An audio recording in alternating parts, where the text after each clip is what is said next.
9 महीना में तो बच्चा पैदा हो जाता है। मैंने कहा कितनी वैज्ञानिक बात कर रहे हैं, ये तो वैज्ञानिकता है, प्रकृति का नियम है, 9 महीना में बच्चा पैदा होता है। लेकिन जो बच्चा पैदा होता है क्या वो बच्चा 9 महीना में फिर बच्चा पैदा कर देगा क्या?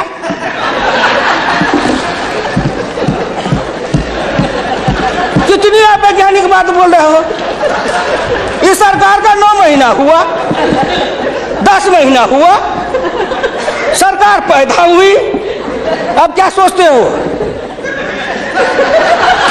आप क्या सोचते हो? ना कुछ मिले तो विरोधी में गए तो कुछ ना कुछ तो कहना है ना, नहीं तो दुनिया कैसे देखेगी कि विरोधी का काम कर रहे हैं। इसलिए आपसे मेरी विनम्र प्रार्थना है, अगर विरोधी का काम भी करना है तो आप अपने नेताओं को कहिए कि कुछ दिन हमारे पास आए, 6 महीना ट्रेनिंग दे देंगे कि हम विरोधी थे तो क्या करते थे।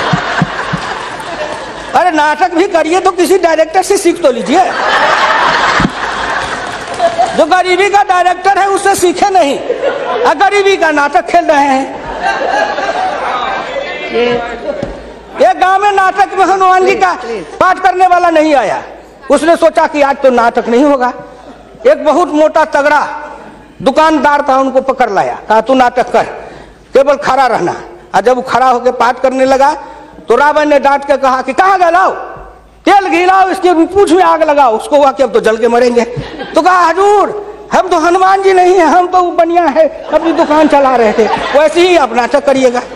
इसलिए आपसे मेरी विनम्र प्रार्थना है, आपसे मेरी विनम्र प्रार्थना है कि इसको देखे। दृष्टि दिशा, जब तक आपके पास में दृष्टि नहीं बनेगी, आपकी दिशा नहीं ठीक थी, आपकी दृष्टि नहीं ठीक थी, तो आप संकल्प क्या कर रहे थे? चलता है सब, आप कहे कि हम भी चले, आपका बजट चला, आपकी अर्थनीति चली, आर्थिक विषमता, सामाजिक विषमता, राजनीतिक विषमता, प्रशासनिक विषमता। क्या मैं पूछता हूं कि आपके किसी बजट से इन विषमताओं को अंत करने के लिए कोई काम किया? नहीं किया। इसलिए हमारे गुरु डॉक्टर लोहिया कहते थे कि हिंदुस्तान में जब तक जाति प्रथा है और जब तक इस जाति प्रथा का रोग रहेगा तब तक हिंदुस्तान का कल्याण नहीं होगा। भ्रष्टाचार के पीछे भी जाति प्रथा है।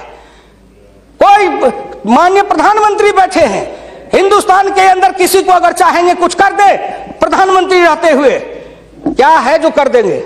जिस जात का सरकारी नौकर होता है, मैं भी इतने दिन तक 54 वर्ष रह के देखा, मंत्री रह के देखा, जिस जात का सरकारी नौकर, उसके ऊपर कलम उठाइए तो उसके जात का न जाने कहां से कहां सभी जगह से लोग आ जाते हैं उसको बचाने के लिए। जात पर हमला, अगर किसी बेईमान पर हमला है तो जात पर हमला, किसी भ्रष्टाचारी पर हमला है तो माना जाता है जात पर हमला है। इस जात को तोड़ने के लिए सबसे बड़ा कदम उठाना पड़ेगा। मैं वित्त मंत्री जी को धन्यवाद देता हूं, प्रधानमंत्री जी को, कि कुछ योजनाएं ऐसी आई हैं। लेकिन मैं एक प्रार्थना करूंगा, हमको कहते हैं कि आरक्षण की बात मैं कहता हूं शुरू दिन से, सदन सहमत हो और आप भी सहमत हो तो प्रधानमंत्री जी से कहूं कि तुरंत लागू करिए। लेकिन इसमें सहमति का सवाल है, राष्ट्रीय सहमति, सदन की सहमति, आपकी सहमति। सब आरक्षण मेरा खत्म कर दीजिए, लेकिन एक कर दीजिए, सरकारी नौकरी और सरकारी सेवा, इन दोनों के लिए अंतर जातीय विवाह को अनिवार्य करिए। न रहेगी जाति, न रहेगा बांस, न बजेगी बांसुरी। जातियां टूटेगी, अंतर जातीयता के कारण हिंदुस्तान में एक जाति बनेगी, वह जाति बनेगी भारतीय, वह जाति बनेगी मानव जाति। इन जातियों के रेखा को तोड़िए। इसके लिए अगर कर सकते हैं तो आप सहमत है तो बोलिए। आप कहते हैं गरीब और अमीर मिटा देंगे, लेकिन न्यूनतम और अधिकतम की रेखा तय कर यह सरकार करना चाहे, नरेंद्र मोदी जी चुटकी में कर देंगे, क्योंकि इनका क्या बिगड़ेगा? इनका कुछ नहीं बिगड़ेगा। नरेंद्र मोदी जी अगर न्यूनतम और अधिकतम की रेखा तय करेंगे तो इनका कुछ जाएगा, न परिवार का जाएगा, न बाल बच्चे का जाएगा, किसी का कुछ नहीं बिगड़ने वाला है। लेकिन चिल्लाने लगेंगे तो हम 100 से कम न 1000 से ज्यादा समाजवाद का यही तकाजा। बड़े समाजवाद की बात करते हैं, मैं ज्यादा समय नहीं लूंगा, मैं इनको समाजवाद की बात अपने गुरु डॉक्टर लोहिया की पढ़ के सुना दूंगा। अरे हमारे कुछ समाजवादी हैं, अब वो तथाकथित समाजवादी हो गए हैं। समाजवादी तो रहे नहीं, लेकिन तथाकथित हैं। आप मुझको कह देंगे कि आप भाजपा में चले गए, मैं भाजपा में क्यों आऊं? आपके ऐसे दल बने, इस दल के टुकड़े 1000 हुए, कोई यहाँ गिरे, कोई वहां गिरे। मैं कहां दौड़ा फिरता, मैं चला आया भाजपा में। मैं भारतीय जनता पार्टी के नेताओं को धन्यवाद देना चाहता हूं कि हुकुमदेव नारायण 3 बरस से ज्यादा किसी पार्टी को दुरुस्त नहीं रहने देता था। आज 20 बरस से भारतीय जनता पार्टी में अटल अटल खड़ा हूं।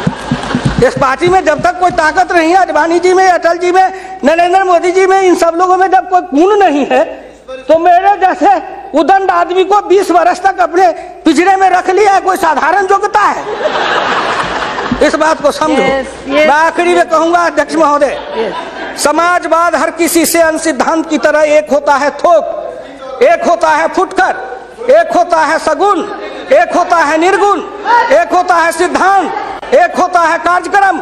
समाजवाद से एक सीढ़ी नीचे उतरो, उस सीढ़ी का नाम है बराबरी। उस बराबरी से एक सीढ़ी नीचे उतरो, गौर करिएगा कौन कौन बराबरी, आर्थिक बराबरी, सामाजिक बराबरी, राजकीय बराबरी, धार्मिक बराबरी। उससे एक सीढ़ी और नीचे उतरो, तब उसके बाद आएगी समता, संपूर्ण समता, संभव समता। तब एक सीढ़ी और नीचे उतरो, तब अधिकतम और न्यूनतम की सीमा लगाओ। यह धार्मिक बराबरी की भी बातें भी की गई है। अगर हम धार्मिक बराबरी पर जी समाप्त करेंगे, अगर धार्मिक बराबरी पर मुझे कहा जाए तो मैं कहने लगूं तो कितनी अपनी पीड़ा सुना दूंगा कि धार्मिक बराबरी इस देश में कैसी है। उसके संबंध में मैं ज्यादा समय नहीं लेकर के केवल आपके सामने मैं सुना देना चाहूंगा। समन्वय दो तरह का होता है, एक दास का समन्वय, एक स्वामी का समन्वय। मैं नहीं कहता, महान समाजवादी अर्थशास्त्री डॉक्टर लोहिया ने इसी सदन में 26 मार्च 66 को कहा था। गौर से शब्दों को सुनिए। समन्वय दो तरह का होता है, एक दास का समन्वय, एक स्वामी का समन्वय।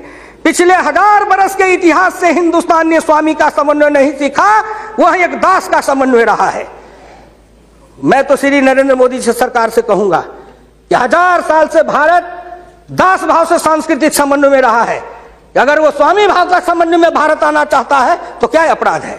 इसलिए उन्होंने कहा इस संबंध में मैं खाली परदेशियों को ही दोष नहीं देता, उनके सबब से जितने भी इतिहासकार हैं वे सभी जहर में बिल्कुल घुल जाते हैं। आज भारत के 2 इतिहास के स्कूल हैं, एक डॉक्टर ताराचंद, एक डॉक्टर मजुमदार, एक और है जो दोनों के दोनों इसी समन्वय धारा के हैं, विविधता धारा के हैं। भारत क्या है उसको भूलकर भारत के जो विभिन्न अंग है उनकी तरफ निगाह चली जाती है। क्या बात करते हैं साहब? तो इससे मेरी विनम्र प्रार्थना है सदन से, अध्यक्ष महोदय, मैं हाथ जोड़ के प्रार्थना करता हूं सदन से भी, और इस लोकसभा के चैनल को हिंदुस्तान के करोड़ों लोग देख रहे हैं।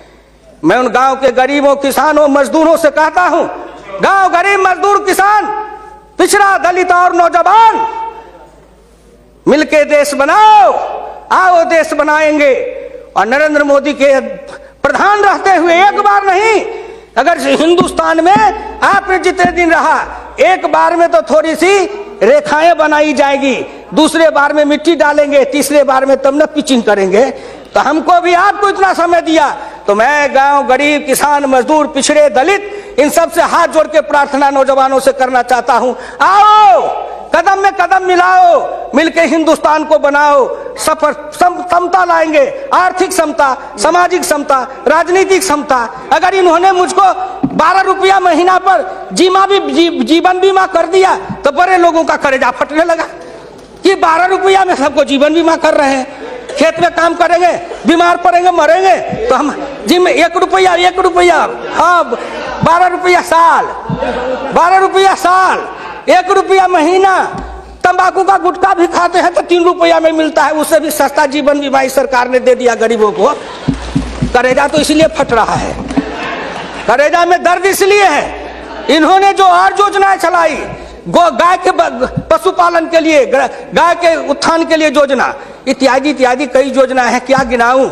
हरि अनंत हरि कथन अनंत। मुद्रा बैंक बनाए, उसमें छोटे इकाई वाले को कर्जा देंगे, छोटी इकाई, वो छोटी इकाई का जो गांव वाला कर्जा खाएगा उसको किसको देंगे ये? इसलिए आपसे मेरी विनम्र प्रार्थना है कि 1 सेकंड में, 1 मिनट में इस बात को कह के खत्म करूंगा। राष्ट्रीय नमूना सर्वे के मुताबिक देश में 5.70 करोड़ उद्यमी हैं, इनमें 11 लाख करोड़ रुपए की पूंजी लगी हुई है, इनसे 12 करोड़ लोगों को रोजगार मिल रहा है। लेकिन इस क्षेत्र के उद्यमियों को पूंजी में कर्ज का हिस्सा केवल 4% है, जबकि अनुमान के अनुसार बीते 22 वर्षों में बड़े उद्योग में 50 से 60 लाख करोड़ रुपए की पूंजी लगी हुई है, इनसे मात्र 22 लाख लोगों को रोजगार उपलब्ध है। ये छोटे उद्योग, फरहई को, लोहार को, कुम्हार को, हजाम को, ये जो छोटे छोटे, ये जाति छूटेगी इससे। जाति आधारित हिंदुस्तान में पेशा है और पेशा के आधार पर जाति बनाया गया। अब इन रोजगार के जरिए उनके हाथ को काम देंगे, उन छोटे उद्यमियों को रोजगार देंगे। इनके कलेजा में दर्द हो रहा है कि नरेंद्र मोदी आया है, मुद्रा बैंक बनाएगा, गांव के गरीबों के हाथ में रोजगार जाएगा। ये गरीब बनेंगे पहलवान, गरीब बनेंगे विद्वान, गरीब बनेंगे बुद्धिमान, गरीब के हाथ में दम ताकत आएगी तो आपके आगे शर्म गच्छामी नहीं होंगे, न फूड सिक्योरिटी खाएंगे, न मनरेगा खाएंगे। हम अपने पसीना और पुरुषार्थ से अपनी कमाई से इस देश को बनाएंगे। हम आपके भिखमंगा बन के जिए हैं, अब हम स्वाभिमान के साथ जिंदा रहना चाहते हैं। इसलिए मैं भारत के प्रधानमंत्री और वित्त मंत्री को धन्यवाद देता हूँ। बहुत बहुत धन्यवाद। जनता प्रेस झारखंड से जुड़े रहने के लिए हमारे चैनल को अभी सब्सक्राइब करें। फेसबुक, ट्विटर और इंस्टाग्राम पर फॉलो करें। धन्यवाद।